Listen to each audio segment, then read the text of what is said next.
Good evening, uh, or good afternoon, or probably good morning in some parts of the world. My name is Anatoly Alexeyenko, and I'm co-host of this webinar. It's a great pleasure to see you all back, those who participated in our webinars before. We are delighted to see you back to our network. Meanwhile, I I have great pleasure to welcome today to this presentation Dr. Krystian Szadkowski, who is a researcher of the Scholarly Communication Research Group at Adam Mickiewicz University in Poznan, Poland. And Krystian is an established scholar. He does research with the focus on Marxist political economy and transformations in the Central Eastern Europe. He has recently published a book, and we have great pleasure to learn more about this book. I met Krystian when he collaborated extensively with colleagues at the Center for Global Higher Education at Oxford and University College London. We exchanged ideas. I listened to his presentations, but I was always curious about the Marxist perspective because I'm one of those unfortunate people who were born in the former Soviet Union, where Marxist ideas, I would say, were somewhat corrupted, probably, or misinterpreted. I'm still curious which parts of the teachings or his works are really something to really give serious consideration or be more cognizant.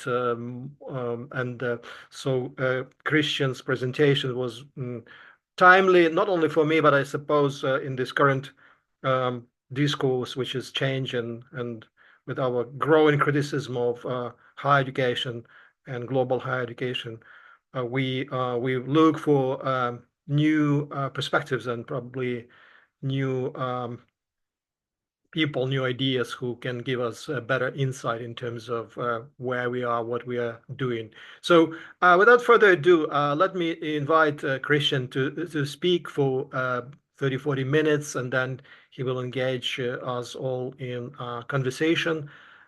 Feel free to use the chat room for comments or questions, and we will just have hopefully a insightful and exciting webinar. So Christian, uh, great to see you.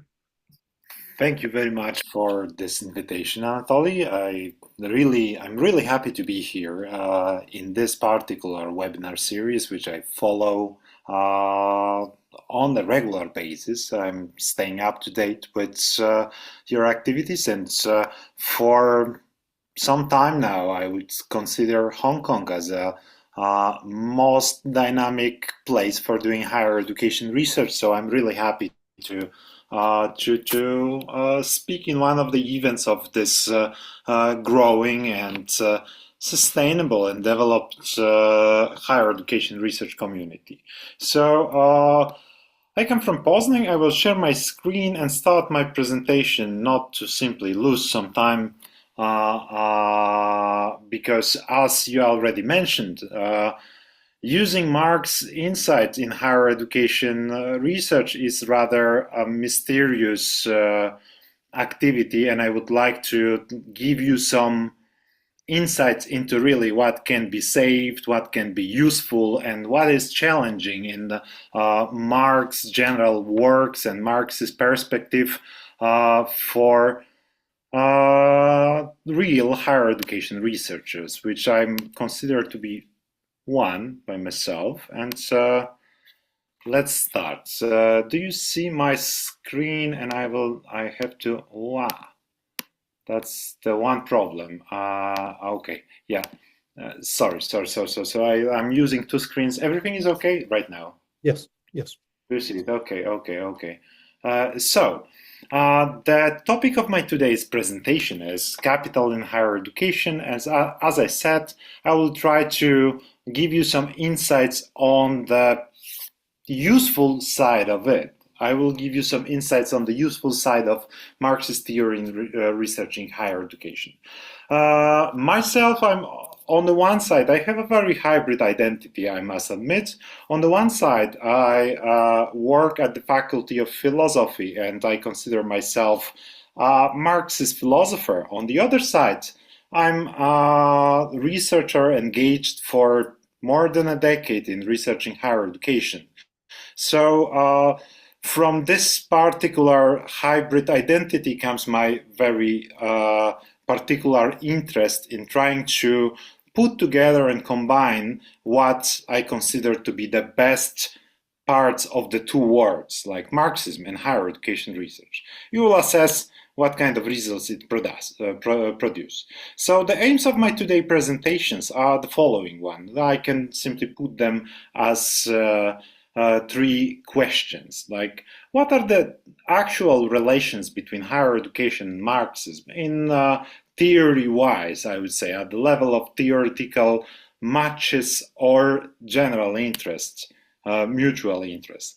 How to frame capital in higher education as a research problem? Because while I'm a theoretician and philosopher, I would say that I consider my work, the work that I produce in a book that Anatoly already mentioned, some kind of a theoretical input that can help us to design an interesting research agenda into empirical problems of higher education globally. For this reason, I guess I'm here speaking to you. And the third question that I would like to address is whether higher education is exceptional as some people claim. And this will be more clear during the remaining parts of the presentation, what I mean by exceptional character of higher education, or what other means, and what is the exceptionalism as a stream of understanding the economic side of higher education in the higher education research community. So, as already Anatoly mentioned, recently I published a book. I'm happy to share it with you as PDF if you write to me at some point. Drop me a line, write me an email, and I can share with you the PDF. Because the book is unfortunately quite expensive, and this is a part of the problem. Like, we are producing things as researchers, as scientists, as higher education researchers, and there are like specific entities that make them unavailable. But we know we know how to go around the limitations. But this book is a part of a wider agenda that I'm developing. And recently, in last year, we published also together with Richard Hall and Professor Iniacioli from Brazil. We published a handbook that offers some wider panorama of tools that could be used in researching both education on the primary and secondary level, and higher education and science through the Marxist lenses. And also, there is a book that I hope to publish because it's already in at the review stage in one of the series of the society that I'm part of. I'm a proud part of this society. The series on philosophy and theory of higher education.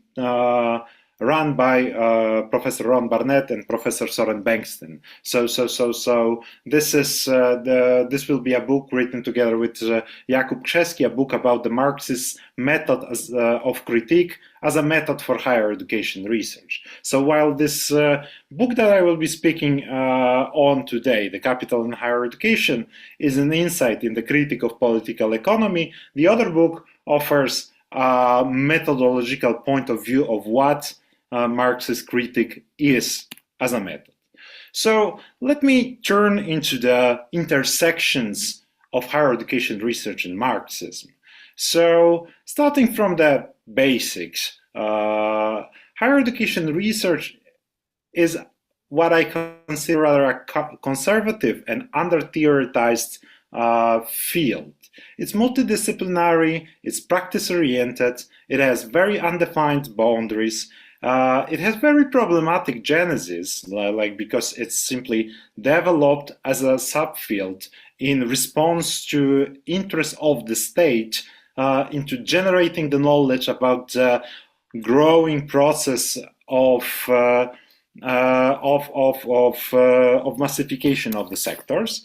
And it has very low degree of institutionalization of research, its programs and the fields of study. In Hong Kong, you are very lucky to have some kind of institutions, but they have very fragile lifetimes, I would say. So this is very interesting field to be doing research in terms of how this field relates to theory, which is my object of interest. The discussion within this field is rather conservative, meaning not siding with right wing or whatever side of political spectrum. I'm thinking about conservatism, methodological conservatism, and content conservatism. That is dominated as one of the researchers with whom you are for sure familiar, Hugo Horta, and his colleague João Santos mentioned. The field is dominated by cohesive researchers with conservative agendas, while there are no favorable conditions for more open and innovative, trailblazing researchers, those who produce some kind of disruptions within the field. And as one of the key figures of systematization of higher education research, Malcolm Tite recently emphasized. This is one of his papers on general systematization of the higher education research as a field. Higher education research has little achievements in the area of generating its own theories. That's a very problematic thing, I would say. And it has also a small share of purely conceptual works, and for decades the researchers were complaining on the severe under-theoretization of the field itself. But recently some efforts are taking place to reimagine the theory deficits and try to contribute to create a space where the development of the theory is possible. So one of the actors with which some of us present during this seminar are feel related to is this philosophy and theory of higher education society that Anatoly is also a member of. One of our tasks is to simply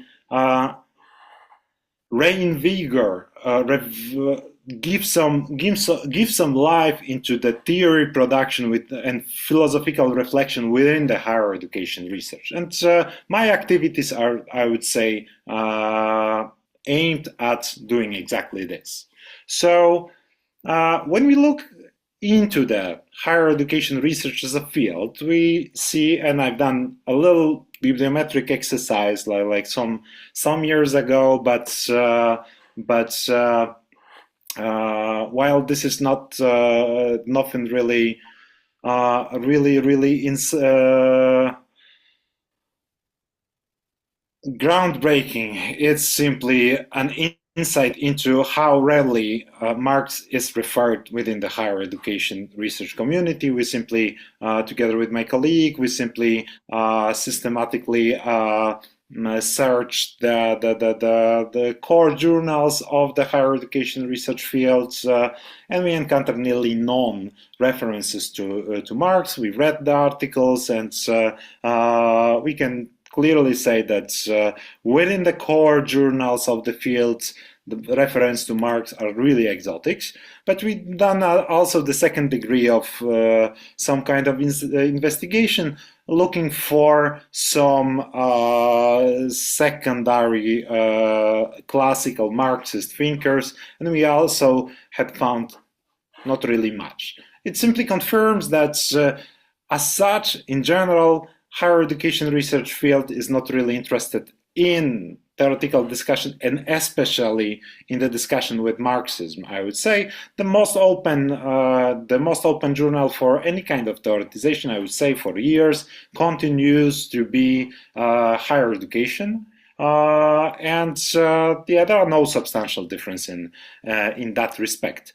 But nonetheless, there are really classical works by established higher education researchers contributing to Marxist scholarship on higher education. So it's not the fact that there were no contribution into Marxism from the field of higher education research. So one of the most important from my point of view, and I would say from the point of view of making a really substantial contributions to Marxism from the side of higher education, Simon Marginson, who as early as in 1998 started, and there were plenty of different papers, started to publish some works within the sphere of critique of the political economy of higher education. And they are, I would say these are one of the few first works that I encountered while I was doing my PhD, and they simply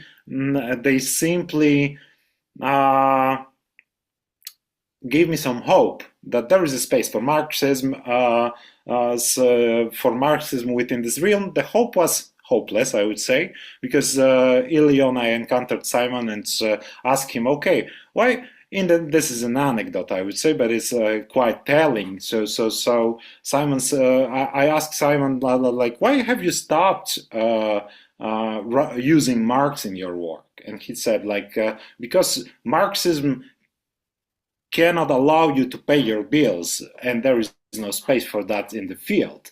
So writing a book on that could be from my side, 10 years after our conversation with Marginson, it could be kind of a proof that, yeah, you can pay your bills in a very specific setting, like by doing Marxism in higher education. So I hope that later on he will reconsider and continue his very valuable production in this theoretical paradigm. So Anatoly posed a very important question. What kind of Marxism we can save today? Like, if it was so corrupted by the Soviet experiment, and especially by the Stalinism. And fear no more, I'm not a Stalinist in disguise. I refer mostly in my works to various traditions and currents within Marxism, but I would label them as autonomist Marxist or radical democratic revolutionary Marxism, developed especially in Southern and Eastern Europe, I would say. So this is like something on the really marginal side of Soviet Marxism, like dissident form of Marxism. So all of these figures, like starting from Rosa Luxemburg, Antonio Gramsci, or Lukács or Negri, all of these figures were considered the renegades of Marxism. So they were really focused on the democratic self-control and autonomy of the workers. They were against the reformist temptation. They recognized the importance of the ontology. I would say these two, Lukács and Antonio Negri, which is very important for me as a philosopher. Like, while some argue that Marxism could be incompatible with ontological thinking, these two philosophers, Georg Lukács and Antonio Negri, revitalized the ontological reflection within the frames of Marxism, and they, according to me and according to themselves, they were people who tried to actualize Marx's work, because as Rosa Luxemburg once put it in Accumulation of Capital, there is nothing more distant to Marxism than the stagnation in some kind of orthodoxy that laid at the foundation of, I would say, Stalinist dogmatic dialectical materialism. Marxism, as was considered by Marx, is a constant effort of reinvention of itself according to the and in line with the changing reality. For this reason, Marxism is a flexible, as I understood, methodology that allows us to confront such a distant realm from its initial field of interest as higher education. So, what do I mean by Marxian method, or the critique that I put in the subtitle of my book? What is the Marxian critique? There is a famous fragment from German ideology that's in one line or two lines, two sentences, expresses the core of the method.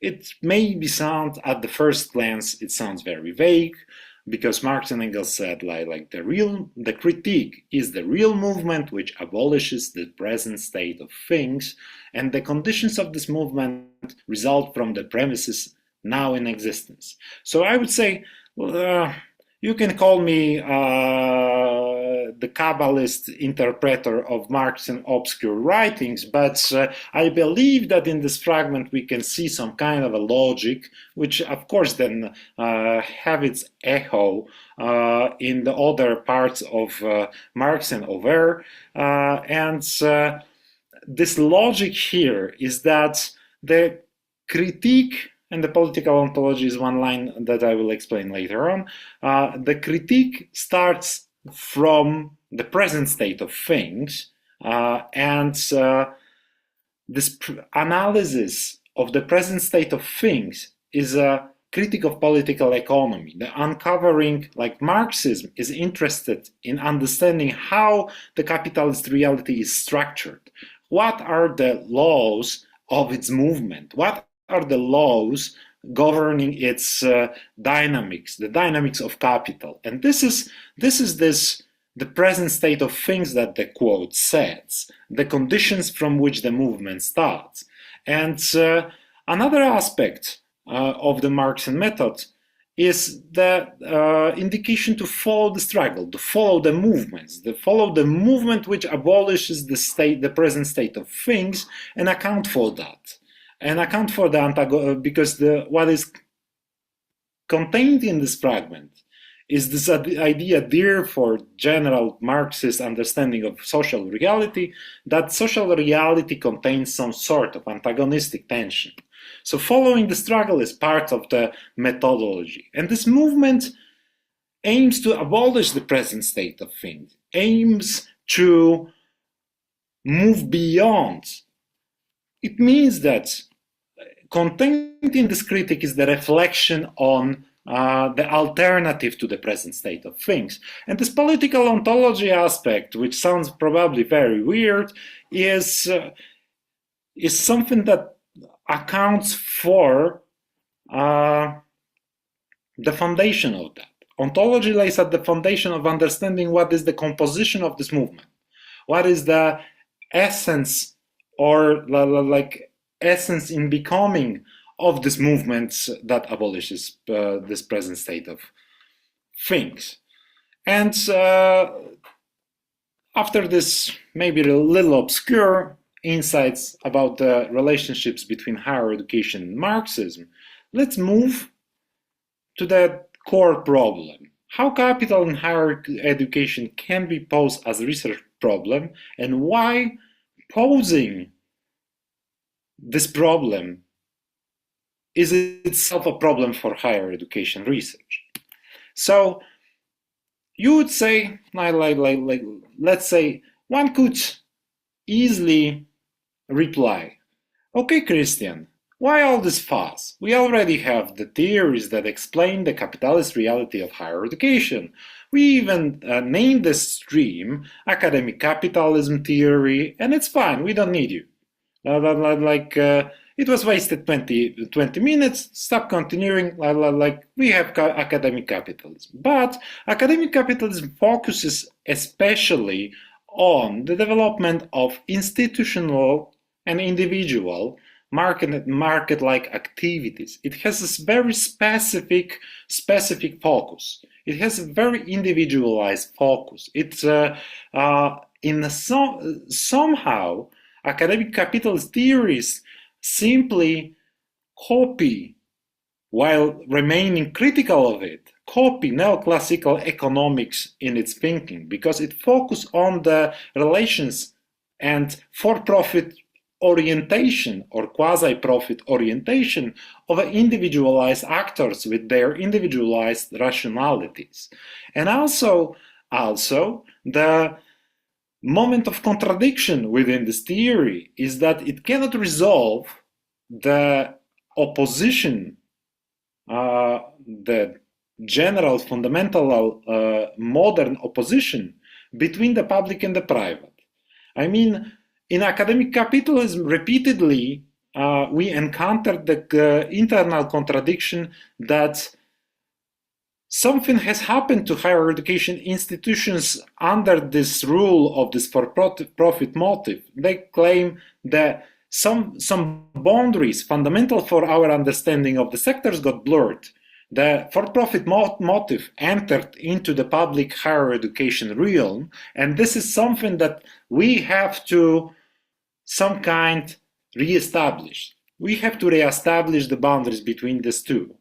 And and another problem is that while these theories, the proponents of these theories, Sheila Slaughter, who was herself in the early 90s an open Marxist, like her really good book, the initial book, the pre-book for this academic capitalist series was neo-Marxian, was including neo-Marxian perspective. So even if the proponents of these theories were really critical themselves, the theory started to operate quickly as an implementation manual for academic capitalist activities and further transformation of the sector.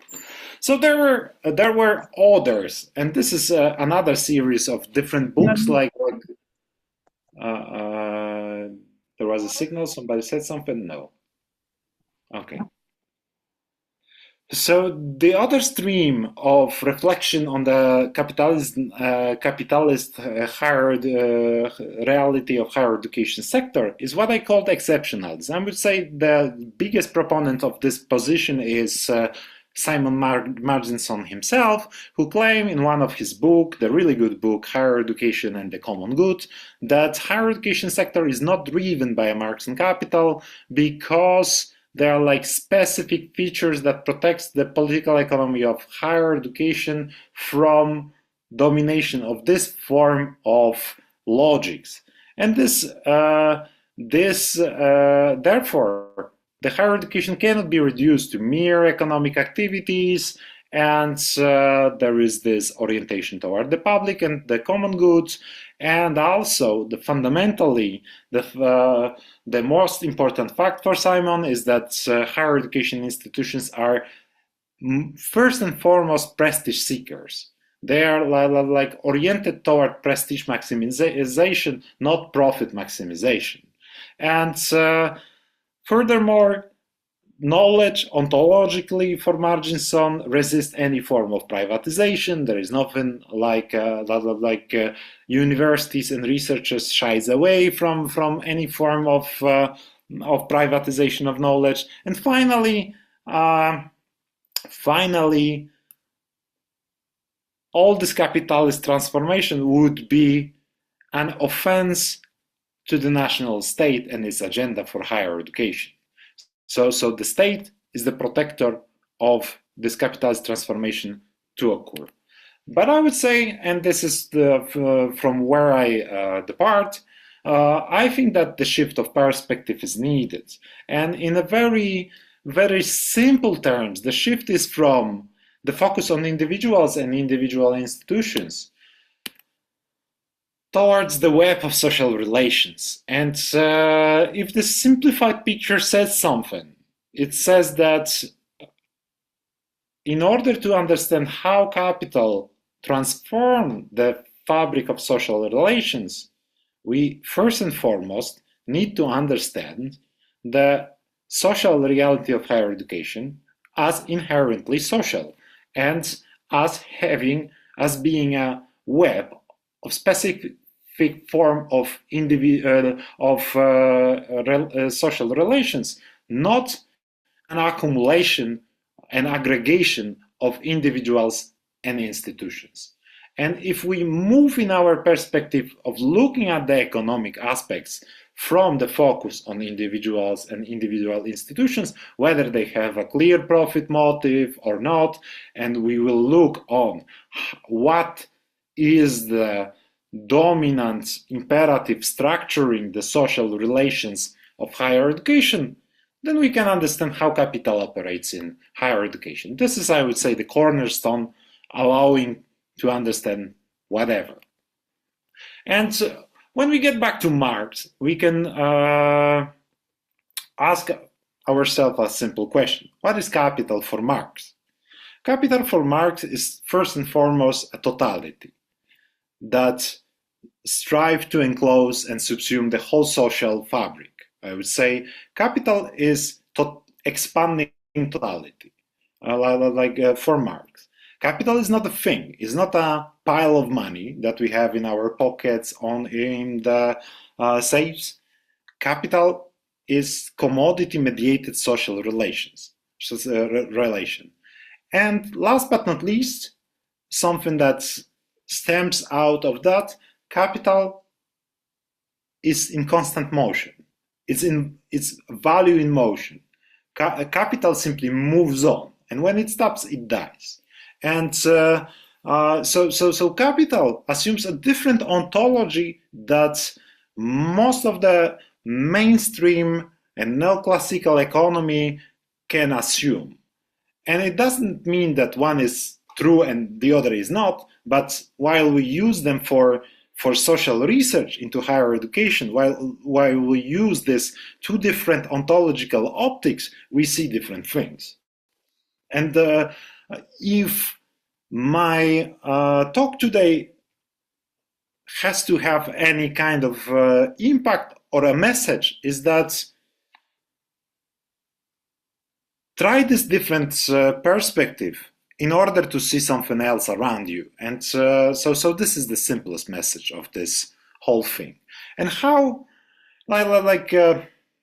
I designed for you a very simple slide containing 3 volumes of Marx Capital, which probably will be very hard to consume because 3 volumes of Das Kapital is actually something like 2,500 pages, very dense, but trying to narrow that down, while these general ontological formulas that we started from assume some kind of a totality, Marx then, in 3 volumes of Capital, simply tried to capture different aspects of this totality, starting in the first volume from what is the capital in production, and usually, for example, the Marxist perspectives on higher education has their limits also, because I'm not here only to set the limits of the higher education research. I also want to indicate that my work develops against the mainstream Marxist approaches to higher education,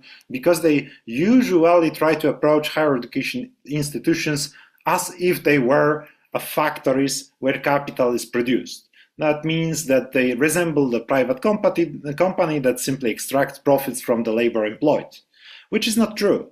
But this is also an important aspect. But capital is produced somewhere. This is one of the perspectives. But also, there is the whole cycle of capital's movement. We said that capital needs to be understood as a movement. And this cycle goes through different stages, through not only production, the place where the commodities need to be produced, then the realization, the moment when commodities need to be sold, and then the money form, the moment when capital needs to simply get into different pockets. So this is another thing. And in this last moment, in this last 2 moments, the moment of realization and the monetary moment, there are different factions of capital other than this one focus on production. The financial capital and merchant capital interested in getting the surplus value produced. So when we take the lenses of of from Marx Capital, and we look at the social reality, we look through this type of figures. Like we look into the sphere where the things are produced, how they got sell, how the money flows. And seeing this form of interrelated totality, we can understand what is the role of the universities within this, understood as some kind of a sector of production, and what is the role of the academic labor. But also, one important remark that makes my own approach to Marxism and capital a bit different, because I claim in the book that we are not living in most parts of the world where the public higher education dominates in specific part of the world, especially Western Europe and Eastern Europe, but where the state is an active actor. We don't have to do much with the role of capital in production, in the institutions, but there are like elements that we can be sensitive to. But more important actor is this merchant fraction. The merchants who simply come to the production reality in order to get elements produced and sell them somewhere on the market. It will be a little bit more clear further on. So what is for Marx historical argument that merchants precede the capitalist production, like industrial production, for me is a logical argument for higher education. That is, like merchant role is very important right now in the higher education globally. It will be clear in the further slide. But I see how much time we have, and I know that we'll have to speed up. So anyway, it's not that, as in very mainstream types of Marxist narratives on higher education, that simply once we deal with capitalist transformation of higher education, we see universities transformed into some kind of sausage factories, but completely different. Universities still maintain their essence, the mode of organization of their production, but capital who wants to subsume them needs to adapt to the patterns already present in the given reality of production. So the core concept of the book and the core concept of the Marx over that I find inspiring is the concept of subsumption. Through the concept of subsumption of labor under capital, Marx thinks about the two different elements, ontologically different elements, the positivity of labor and the capital who wants to simply impose its rules on it. And the concepts of subsumption in Marx serves the purpose of mapping the activities of capitalist acquisition or capitalist permitting of capital in and its logic into the different spheres of social life. And using the whole repertoire of subsumption of labor under capital, we simply can abstract from the fact that it's not all about the wage relation. It's not that we have a very nasty bosses in our workplaces that turns our faculties into sweat factories, and because we work for a wage, it's enough to say, and we work in the capitalism, it's enough to say that higher education institutions are transformed into capitalist factories. There are at least 4 different types of subsumption. The one formal, which is this establishing of a wage relation between capital and labor. The real one, the real subsumption, is when capital technologically transforms this relation between itself and labor and academic labor. There is a hybrid subsumption, which is a contact between the merchant and a distant form of producing reality. And there is an ideal subsumption, which is simply a resemblance of capitalist tactics of organization of labor in a non-capitalist sphere. And in my book, I simply discuss different aspects of how these forms of subsumptions could be related to higher education reality. But in real terms, in most of the public higher education, we deal with these two other not classical forms of subsumption. But is higher education really that exceptional as some exceptionalists claim? And I would say not really. Like, as you can see, one of the points of focus in my book is on the merchant fraction of capital, which I narrows down to the entities that you for sure knows very well. That is the oligopoly of academic publishers. Here you see the ugly, greedy face of one of the such publishers. Let's say, I would say, the research on the level of extraction of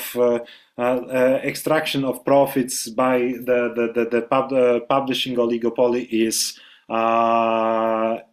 is vast. And let's say that the presence of capital in the sector do not equal to universities becoming capitalist factories and working for profit. It's not about this. And we cannot say that if our universities are simply have the other missions, like the public good missions, and they look for prestige and their status and so on, everything is okay, because we are not simply producing the surplus for the institution and so on. The situation is a little bit more nuanced, and in order to operate in any given reality, capital needs to embed itself in the internal structure of how the given social reality operates. And I claim in the book, one of its chapters on prestige, that capital does that, especially this one located in publishing sphere, does that especially through the control on the prestige distribution mechanism on the global scale. And this is how the imperatives known for the negative imperatives of capital getting installed into our daily lives. And you can simply translate that into all these complaints by the management and by directors that, yeah, we have produced more papers in order to go up the ladder of rankings, in order to do to be recognized, in order to get the grants, and so on and so on. While doing this, we are not exactly producing profits for our managers, but this complex web of relationships allows the publishers at the end of this relations to simply accrue more and more profits. And so I have 3 more minutes, and I will try to slowly go to the concluding part. So the conditions that allows for that has a lot to do with the 2 elements operating on the global scale. One is a specific vision of how the state operates within higher education on the national level, and the other one is something that simply dominates the global imagination of what does it mean to be a good university. So one is the evaluative state with its all tools for serving commensuration and synchronization within and beyond the national scale, and the other tools are global university rankings with all the mechanisms inside that we can unpack later on in the discussion section. But the book has a specific chapter on that. But it it would not be possible, the operation of global university rankings, if not the meeting of the two people that I also tell the story in the book, the meeting of sociology of science of Merton with the skillful index designer, the Eugene Garfield, the founder of the Institute of Scientific Information in Philadelphia, known today as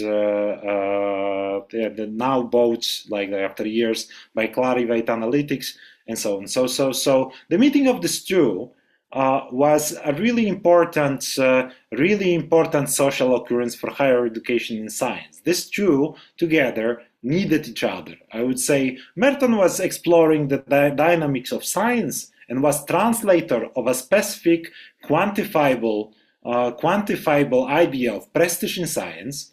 And the other one was looking for some sort of legitimization for the newly established tool that he was selling in the early 60s and then 70s. And this story was of fundamental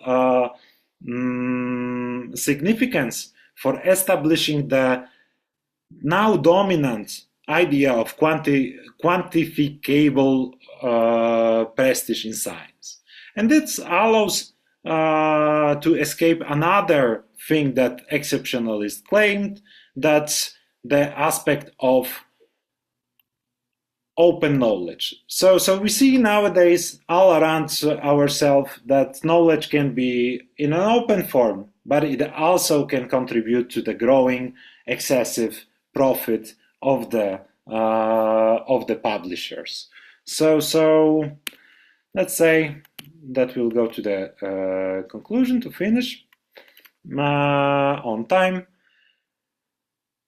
Full reconciliation between higher education and Marxism is hardly possible, yet I would claim that encounter between the two can be still very productive for both. I would not be able to understand the social dynamic of science and higher education without engaging deeply into higher education research, and the other way around. I would not be able to understand the limitation of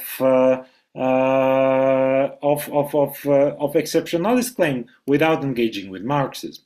But looking at capital, we have to move on from the individualization perspective that is predominant in neoclassical economics and higher education research into understanding capital as social relation, not a thing. And Marxism offers a really nice grasp on how capital that operates at the system-wide level can instrumentalize internal prestige dynamics for its own purposes. And this is only a stepping stone for understanding general capitalist dynamic and the global dynamic of higher education. And I would say this all issues opens up a new lines for higher education research and different research problems. And I encourage you to discuss that and maybe get into that soon. And if you want to see how these ideas resonate within the core higher education research journal, you can use this thing to download the recent review of my book by Andrew J. Gibson, who kindly contributed it to the book review section of Higher Education Journal. Thank you very much, and sorry for 2 minutes being late and cutting on the topics. Thank you very much, Krystian. This was a really interesting presentation. I myself learned quite a bit. I will wait for colleagues to ask questions. Please type them into the chat room, or if you prefer to kind of raise your hand and ask a question in person, feel free to do that as well. While I'm waiting for my colleagues to do that, I'll just make a comment here. The Marxist perspective, which I knew was pretty much about the struggle of classes and kind of tension that was irresolvable, leading to this inevitable revolution, right? Just what you are saying is pretty much about the emphasis is not on the struggle and revolution, but maybe is more on capital making and how the capital is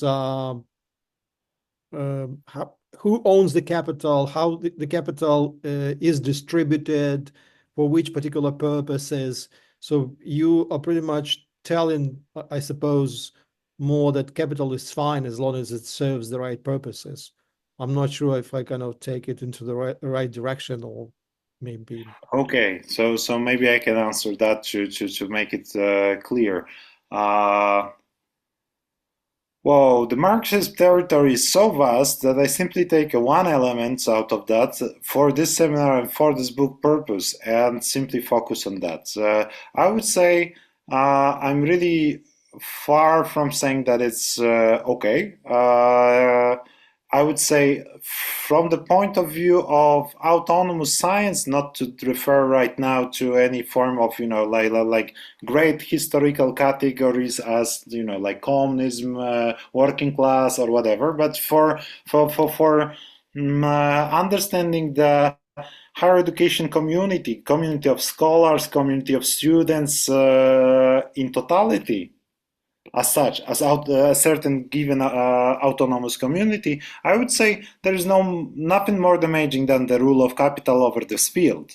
And it's not about controlling it. It's a force that has very particular imperatives in abstract level, like very particular. It's driven by particular logics that are very harmful for what we do in higher education, the priorities that we are able to formulate, the way how our institutions operate, and so on. And I simply used some of these insights coming from Marx in order to understand a specific conceptual deadlock that I encountered studying higher education research literature. The deadlock of taking into account where exactly and how exactly this form of capital establish the relations with academic labor, with students, with the institutions. So this is like I would say a very, very, very, very, very, very, very minor endeavor. So of course the thing that you are used to if you were raised in the Soviet Union is this, like grandiose claims and slogans about the imperialist war and how we will win with capitalists in the USA and so on and so on. So here it's not about this, but could be related if somebody what could not be related if somebody wants. I would say I simply provide at least in this moment in this talk, I provided a tool, not a call. But the book itself, ends with some sort of a call of how to get autonomous in higher education and science. I would say how to get out of the tight grip that capitalists catched us into. Okay, thank you. I see two hands up, and John Petrovich and also Georgi Tavadze. So John, and then maybe Georgi. Yeah, thank you. Thank you, Krystian. I'm not sure if I understood your critique of academic capitalism in the sense that your critique seems to be that there's a focus on this individualism. So maybe I misunderstood what you mean by individualism, but it seems to me that as the rules of capital infiltrate the institution, it changes the social relations, and that the kind of individualism you're talking about becomes a byproduct of the very ontology of capital that infiltrates the institution. So can you explain that critique a little bit more? Sure, of course. So I would say what I mean is that the analytical unit of analysis in neoclassical economy, which forms a template for academic capitalism theory, whether it stays critical of it or not, it's the individual. And what I mean by that is that it's not the actually operating individual, but how we simply think theoretically of what is important. Like so still the theory remains focused on the motivations, the psychology, individual psychology, even if it's not always understood as motivation of an individual, like me or you, but institution, it steals the social reality within this theory is understood as aggregation of mutually interacting individuals with their motivations that are structured by a rational calculation. So I would say this is so you can use the term of academic capitalist theory is based on methodological individualism. I would say, is that explaining anything, John? It is, yes. Thank you. Okay. Thank you. Georgi. Yeah, thank you for a very interesting presentation. My question will be following. I want to continue, Anatoly's line, and I have seen the contents of your book. The last chapter is, I think, about common and commons. How you consider, our agency, like the students, the people in higher education, professors. What can we do in order to have meaningful struggle against the capital, in order to induce the change? What are your thoughts to say in short? Thank you. Thank you very much. This is a great question, and this is also a super vast territory to provide an answer with. I would say I plan to do that with another book, but to put that my kind of answer briefly, the answer is already contained in the question. I mean that the point of departure is the expansion of what you referred as the commons.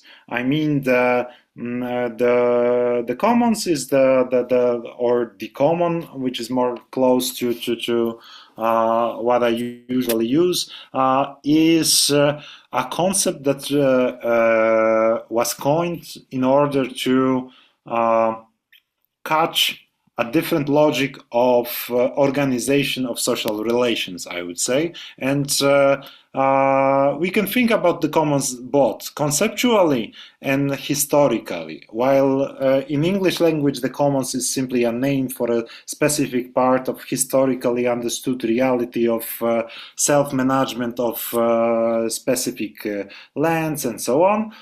We can and people developed this conceptual repertoire to refer to autonomous self-governance of students and teachers, and I would say that if we ask what can we do in order to simply escape this tight grip of capital, is simply to start slowly but steadily expand this autonomous spheres that we still have at our disposal, strengthen our students, strengthen the processes of collaboration, and expand the number of resources that we have at our disposal to share and to produce things autonomously. Like, for example, this form of seminar is also part of the commons, very generously created by the Anatoly and his group and his university, but also co-created by us. And this is something that for sure escapes and is not in anyhow related to any form of valorization of our academic, like excellent achievements. This is a friendly, collegial conversation about doing something in common, in pursuit of true or whatever, and expanding the boundaries of knowledge and sharing the insights. So this is at the core of higher education reality, and I would say this is at the core, as I see it, of general social life. As as I consider worth of being lived. So expansion of this form of realities, scaling it up, is the way how we grow autonomous and escape and replace the logics that structures our academic and non-academic lives. Thank you so much. This was a brilliant concluding word to the whole conversation, and also the way you described the value of our exchanges, collegiality, participation in this common discourse. I think we should continue doing that. And thank you very much, Krystian, for your contribution to building this network and community. And we look forward to more publications from you, but most importantly, we need to kind of engage with the book itself and understand what exactly is this new perspective which you are trying just to reframe and give us more light into this kind of something unusual. So thanks very much for that. And here from the Center for Higher Education, Leadership and Policy Studies at the Education University of Hong Kong, we send you best greetings to all colleagues around the world. Stay connected, visit our website, and subscribe to some news. We'll be happy to share and host you here when you travel around Asia, in China and Hong Kong. So thank you.